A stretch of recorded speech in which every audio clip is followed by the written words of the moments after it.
pada teman-teman semuanya yang telah bersedia dan berkenan untuk hadir dalam konseling kelompok ini. Sebelumnya, bagaimana keadaan teman-teman semuanya? Apakah sehat? Alhamdulillah. Alhamdulillah ya kalau sehat. Baik, sebelum kita mulai ke konseling kelompok ini, alangkah baiknya kita berdoa terlebih dahulu. Berdoa dimulai.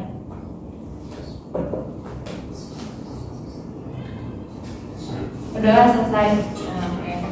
Jadi sebelum kita mulai nih, teman-teman semua di sini tuh udah pada kenal atau belum sih? Belum. Ada yang kenal sih. Oh, ada yang kenal. Jadi ada yang temennya juga di sini ya, ada yang belum. Oke, karena ada yang kenal dan ada yang belum, alangkah baiknya kita tuh biasa saling mengenal ya. Kan ada yang belum kenal juga. Jadi di sini kita mulai sesi perkenalan. Jadi di sini saya meminta teman-teman untuk menyebutkan nama dan asal kotanya dari mana, sama hobi teman-teman tuh apa sih? Gitu. Oke, dimulai dari sebelah kiri saya bawah nanti. Nama saya Bisa Komensetua. Saya berasal dari Bekasi. Hobinya, hobi saya baca novel, nonton, masak gitu. Terima kasih. Selanjutnya. Perkenalkan, nama saya Nadia, asal saya dari Tangerang. Hobi saya ini ya, adventure gitu. Wow. Selanjutnya. Saya Ai, saya dari Pandeglang.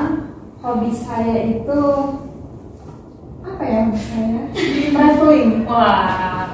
Selanjutnya. Saya Dewi Sapatawati. Hai Dewi.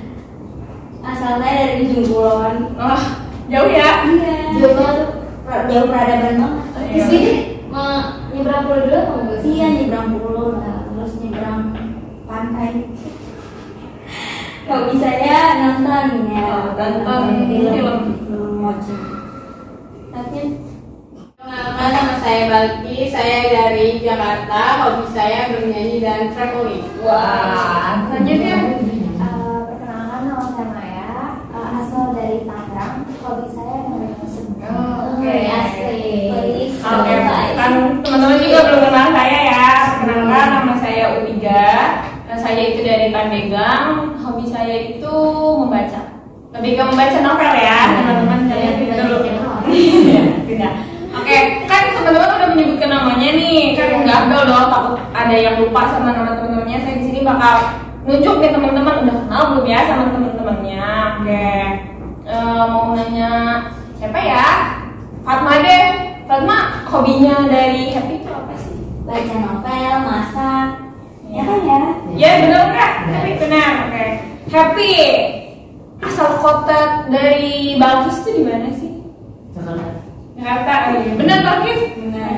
Kayak Balkis, Ai itu hobinya apa sih Balkis? Traveling. Wah, traveling bener ya? Bener. Ai apa sih asal kota dari Maya? Waduh, saya lupa lagi deh. Apa ya? Apa? Saya ingatnya hobinya itu, kalau nggak salah Tangerang ya. Oh, wah, bener. Berarti masih ingat lah ya. Ingat. Maya, kalau misalnya hobi dari Nadia apa? Oh, adventure. Oke. Nadia, terakhir Nadia. Nadia, kalau misalnya hobi dari asal kota dari Fatma apa? Ujung kulon. Udah pada enggak, berarti udah ingat lah ya nama teman-teman yang ada di sini sama asal kotanya. Oke, karena sudah mengenal kan, karena kita sudah mengenal, jadi kan lebih enak ya kita buat berdiskusi sama ngobrol-ngobrolnya di sini. Nah, karena di sini kita bakal ngadain bakal konseling kelompok nih. Upi mau tanya dulu sama teman-teman. Di sini teman-teman udah pada tahu belum konseling kelompok itu apa? Belum. Nah, oke, karena teman-teman belum tahu konseling kelompok itu apa, di sini Upi bakal menjelasin. Nah, konseling kelompok ini suatu layanan dalam konseling ya, dalam proses konseling yang yang memanfaatkan dinamika kelompok. Jadi kan karena kita berkelompok, kita memanfaatkan dinamika kelompok. Nah, apa sih dinamika kelompok ini? Dinamika kelompok ini interaksi yang tercipta di antara kelompok ini, gitu kan. interaksi kayak respon teman-teman, tanggapan teman-teman yang dihadirkan dalam kelompok ini gitu kan. Nah, dalam konseling kelompok ini ada asas-asas yang harus kita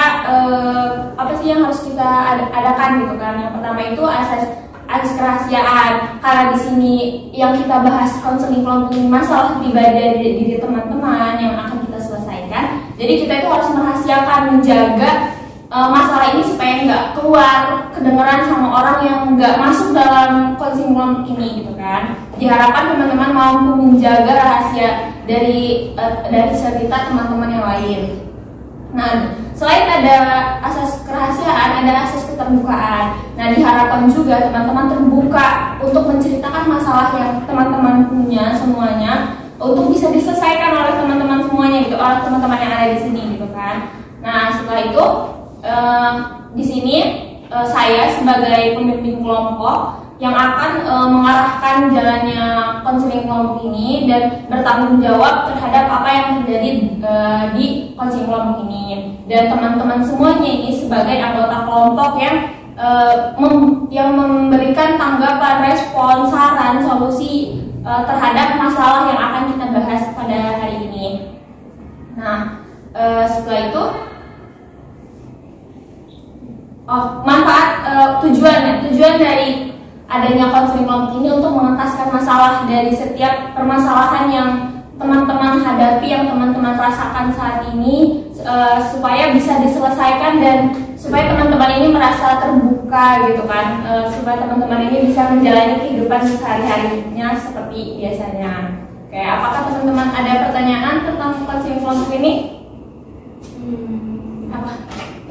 Tadi kurang ngerti di bagian fungsi dan tujuannya itu untuk mengentaskan masalah. Mengentaskan itu menyelesaikan masalah. Oke, jadi mengentaskan nggak tahu kata mengentas ya. Misalnya mengentaskan itu menyelesaikan. Kan teman-teman punya masalah, diharapkan dalam konseling kelompok ini masalah yang teman-teman punya, masalah pribadi yang teman-teman punya ini bisa kita selesaikan bersama-sama supaya teman-teman bisa menjalani kehidupannya itu, walaupun pasti setiap masalah itu pasti ada, tapi bisalah gitu satu persatu bisa bisa dijalani. Oke, ada lagi pertanyaan?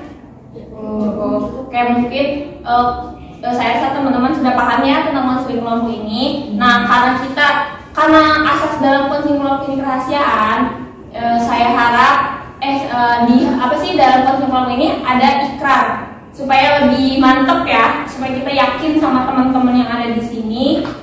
Konseling kelompok ini harus adanya ikrar yang teman-teman ucapkan. Nanti saya ucapkan terlebih dahulu dan teman-teman ikutin.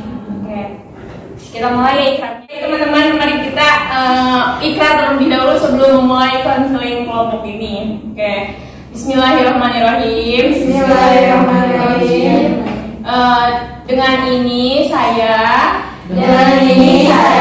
sebutkan nama teman-teman semuanya. Nadia menyatakan bahwa saya sanggup dan bersedia menerima, menyimpan, memelihara, menjaga dan merahasiakan segala data dan keterangan yang saya terima dari diri saya dan siapapun juga, yaitu data dan keterangan yang tidak layak dan tidak boleh diketahui oleh orang lain. Oke, selesai. Jadi itu ikrarnya. Diharapkan teman-teman semuanya itu menepati janji teman-teman yang sudah teman-teman ucapkan. Oke, sebelum kita mulai ke intinya, apakah teman-teman ada yang ingin ke kamar mandi? Mau minum dulu atau mau batuk dulu, mau apa dulu? Nggak ada ya? Nggak ada. Oke. Karena kita mau mulai, saya harap teman-teman tidak ada apa-apa di atas mejanya, mau itu buku, handphone atau apapun, supaya kita fokus ya dalam konseling kelompok ini. Oke.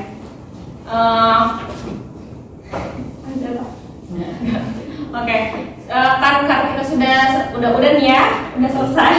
Oke, jadi karena di sini kita membahas permasalahan pribadi, saya harap apakah di sini teman-teman ada yang mempunyai masalah yang ingin diselesaikan oleh kita semuanya? Oke, silakan Nadia. Punya masalah apa yang ingin diselesaikan oleh kita semuanya? Ini masalah sama pacar sih. Oh iya, silakan. Saya itu ada problem sama lebih ke mantan saya sih. Oke. Karena saya ini kawan selingkuh. Aduh, berat ya. Nah, terus nih sebenarnya bukan ketahuan selingkuh sih, tapi karena saya masih dekat sama mantan saya, terus nih saya pengen buktiin kalau misalkan saya pengen balikan sama dia gitu. Tapi di sisi lain juga saya masih sering interaksi sama cowok lain gitu. Tapi di sisi lain saya nggak punya ikatan hubungan dengan sama mantan saya ini gitu. Jadi menurut saya tuh saya punya hak-hak aja gitu interaksi sama cowok lain. Tapi salahnya saya tuh nggak ngebolehin mantan saya ini buat berinteraksi sama cewek lain gitu. Jadi kayak egois ya. Nah, dengan dia tahu saya interaksi sama cowok lain gitu, ketahuan lah saya gitu. Jadi dia tuh kayak nggak mau deketan sama saya, dia juga nggak mau melihat perjuangan saya. Pokoknya dia ini selalu ngangguk apapun yang saya buktiin ke dia nih kayak nggak ada apa-apanya lah gitu. Jadi kayak saya nih ngasih dia juga kayak sia-sia gitu ya kan. Saya di sini masih apa ya? Kayak sedih aja gitu. Maksudnya di sini tuh saya ngerasa sedihnya kayak apa yang saya perjuangin gitu selama ini. Saya kan udah balikan lagi, maksudnya deket lagi sama dia tuh selama 2 bulan ini saya kasih bukti gitu buat dia. Kayak apa yang saya lakuin saya kasih gitu.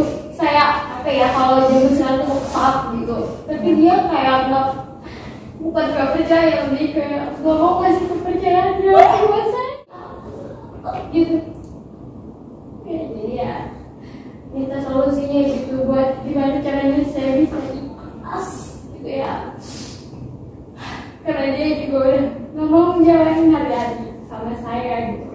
Saya juga capek gitu hari-hari nggak dikasih kepercayaan sama dia, karena kan hubungan juga jalan dari kepercayaan. Saya kayak maaf ya, sorry bermasalah. Ya.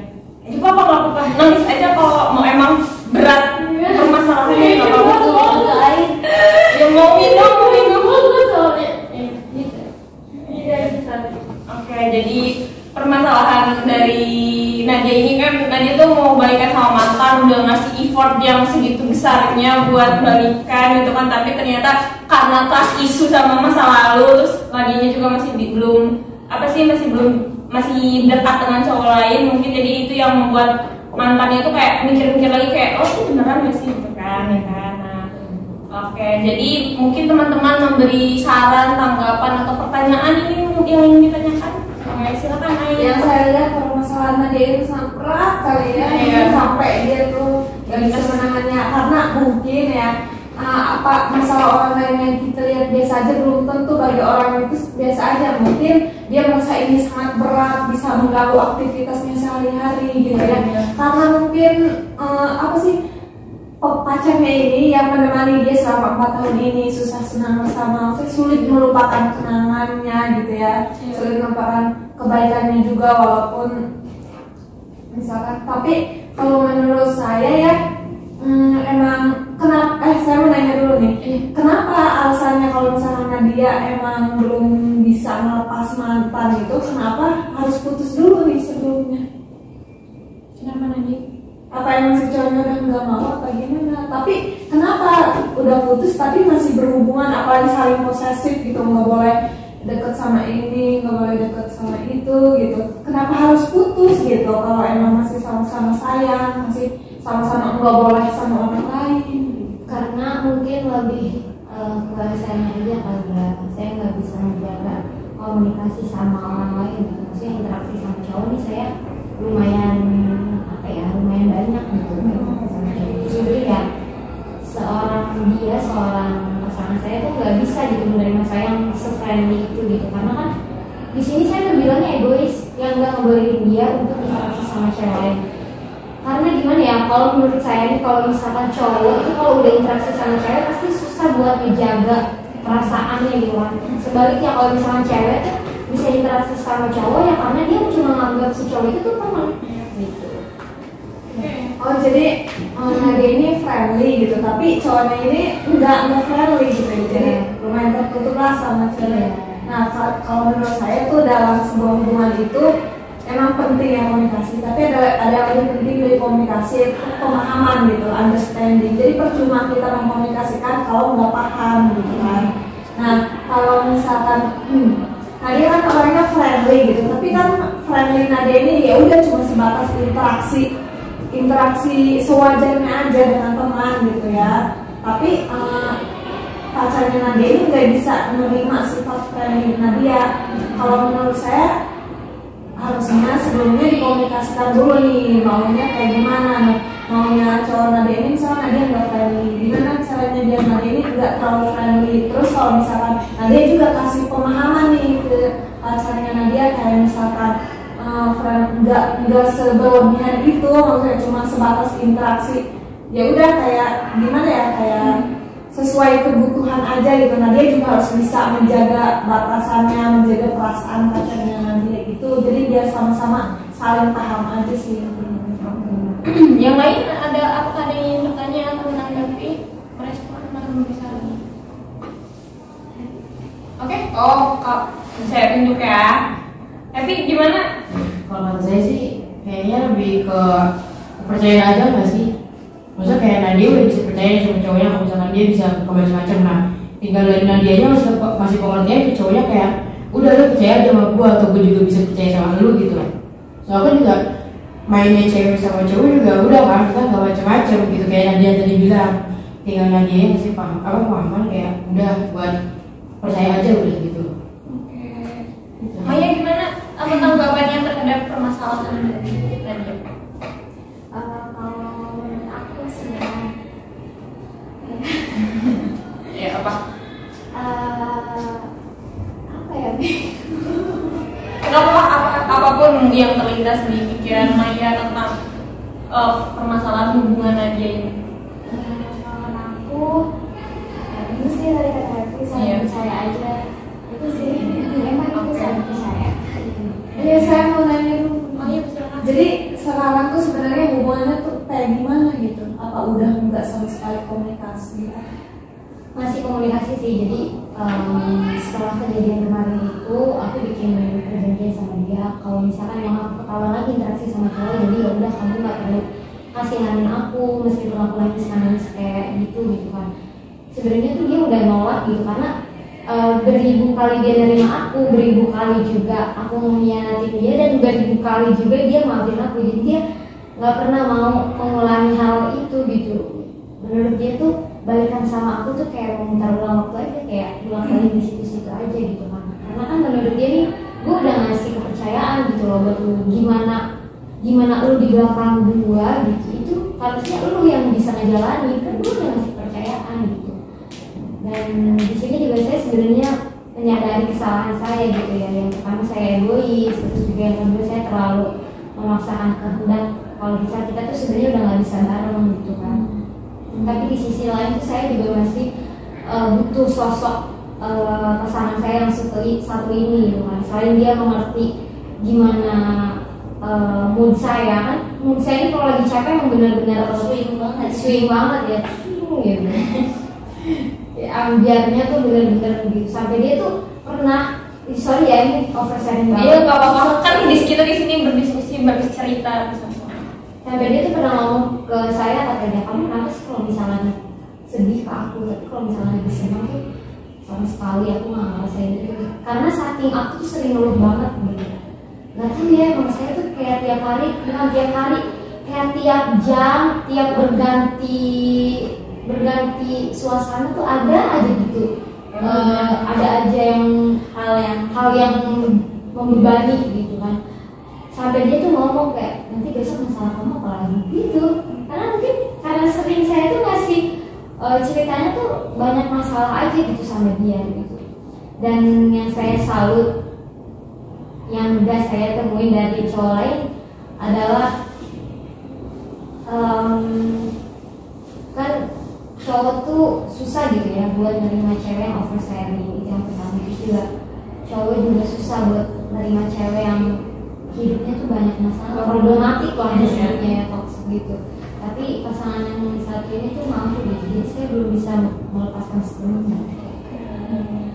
Kalau menurut saya ya kayaknya dua-duanya juga masih sama-sama sayang gitu, kayak maksudnya nggak mungkin ada komunikasi atau ada hubungan yang sedekat itu kalau misalnya cowok itu udah nggak ada perasaan, mau kamu ada masalah mau apa, jadi ya udah nggak peduli aja kalau emang dia udah nggak ada perasaan. Dengan adanya komunikasi itu, terus dia juga masih mau ngedengerin kamu kayak apa sih, aku nggak suka kamu kayak gini katanya, itu tuh nunjukin kalau emang dia masih ada perasaan gitu. Nah kalau misalkan, kalau kata saya, kalau misalkan tapi si cowok ini kayaknya masih sayang tapi udah kecewa gitu. Di sisi lain juga kecewa, kayak mau ngulang lagi nanti kayak gini lagi gitu. Ya, kalau menurut saya kalau misalkan masih bisa diperbaiki ya komunikasiin dulu, berikan pemahaman ke cowoknya dia gitu. Kalau misalkan mau lanjut ya coba aja dulu gitu kan, siapa tahu gitu bisa apa sih endingnya happy gitu kan, happy ending. Nah tapi kalau misalkan udah nggak bisa nih, udah benar-benar nggak bisa gitu, udah nggak benar-benar bisa bareng lagi, ya udah gitu ikhlasin aja. Maksudnya ya emang sih kalau misalnya sebulan 2 bulan pasti masih kepikiran gitu karena belum terbiasa aja gitu. Seiring berjalannya waktu juga pasti terbiasa gitu. Yang penting komunikasinya aja sih sama pemahaman. Dan Nadianya juga harus lebih bijak ya, belajar dari kesalahan yang sebelumnya. Kalau nggak mau sampai kehilangan dia, ya harus kamu tahu dong apa yang harus kamu lakukan supaya nggak kehilangan dia. Tapi semuanya harus ada titik ya, jangan kamu mau mulai effort nanti dia jadi seenaknya tapi. Gimana Balkis? Saya belum mendengar suara Balkis menanggapi. Kalau menurut saya ya benar sih apa yang dikatakan teman-teman tadi. Kalau misalkan emang dia nggak mau kehilangan, seharusnya kita juga tahu gitu apa yang boleh dan nggak boleh, apa yang bikin dia senang, yang bikin dia nggak senang gitu, yang dia pokoknya yang apa yang menyenangkan dia aja lah yang kita lakuin. Masa kita mau dia stay tapi kita nyakitin dia, kan itu kan agak mustahil juga gitu kan, orang yang bertahan dengan rasa sakit. Ada yang mau menanggapi lagi atau mau bertanya, mungkin masih ingin memberi pendapatnya? Jadi kan tadi Nadia sudah menceritakan masalahnya, teman-teman sudah menanggapi. Nah dari tanggapan teman-teman semuanya ini nih, apa yang Nadia tangkap dan apa yang akan Nadia realisasikan gitu terhadap kehubungan Nadia dengan sang kekasih atau mantan? Disebutnya Iya tersebut, disebutnya apa itu aja ya? Diterima dengan baik banget ya, karena solusi dari teman-teman ini udah jauh ya, ini buat saya berubah karena emang perubahan itu yang dibutuhin sama pasangan saya ini kan gitu.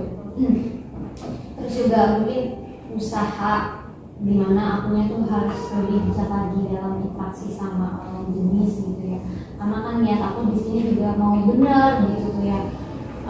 Selain itu juga mungkin aku bakal nggak memaksakan kehendak dia lagi gitu. Misalnya pengen A, aku seharusnya ikutin A karena kan itu yang bikin pasangan aku senang kan, aku bagus tadi gitu. Terus juga dengan kata lain, kalau misalkan emang masih sama-sama sayang ya dikomunikasikan lagi, karena ya sebaik-baiknya obrolan ya komunikasi dengan baik lah gitu yang dibutuhin sama pasangan gitu ya. Terus juga dulu sih sempat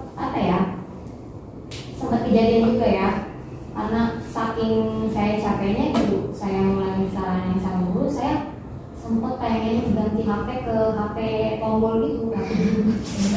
Serius.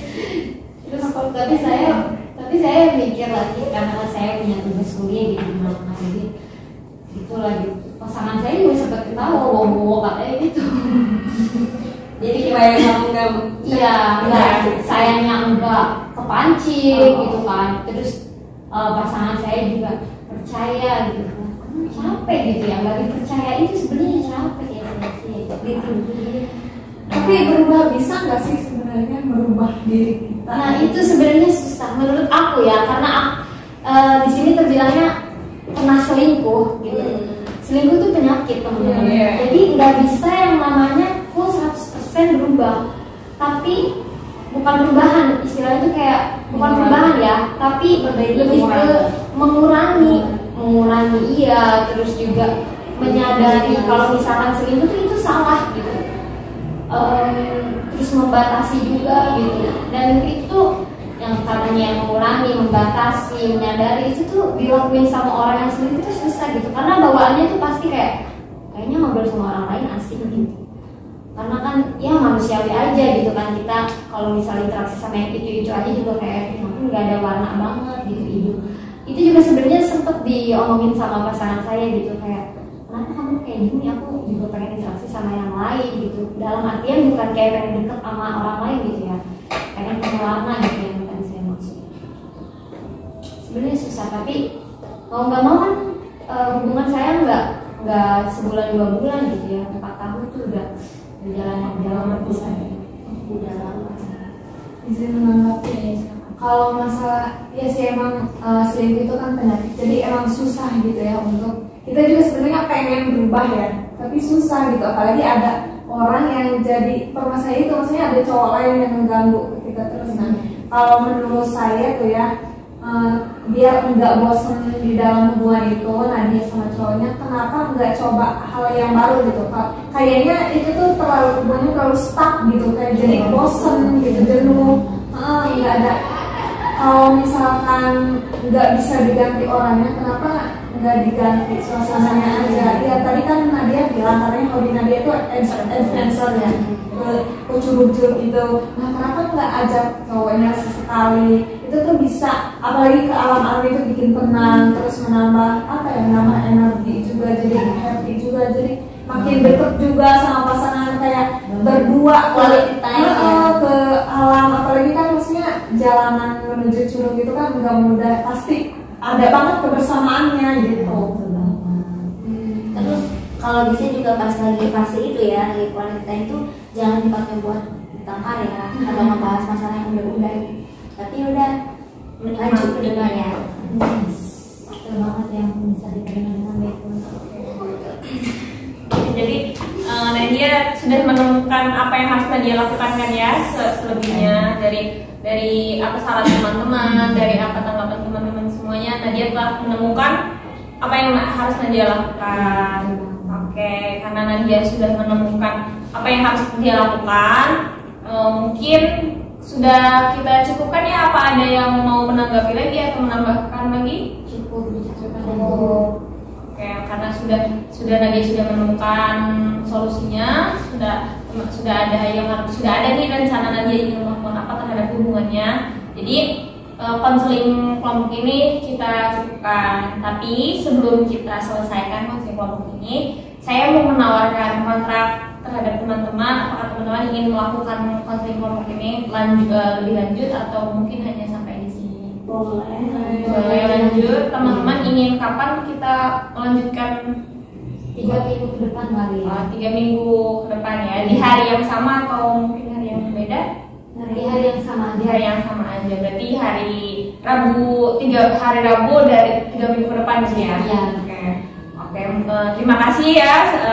Sekali lagi saya ucapkan kepada teman-teman yang sudah mau dan bersedia mengikuti konseling kelompok ini. Saya harap teman-teman semua mendapatkan pelajaran mungkin atau apa yang dari masalah Nadia tadi, kita dapat pencerahan, pembelajaran lah ya, untuk mungkin hubungan kita sama pasangan kita yang punya pasangan atau yang mungkin lagi tidak mempunyai pasangan gitu kan, adalah pembelajaran buat kita membangun hubungan kita seperti apa.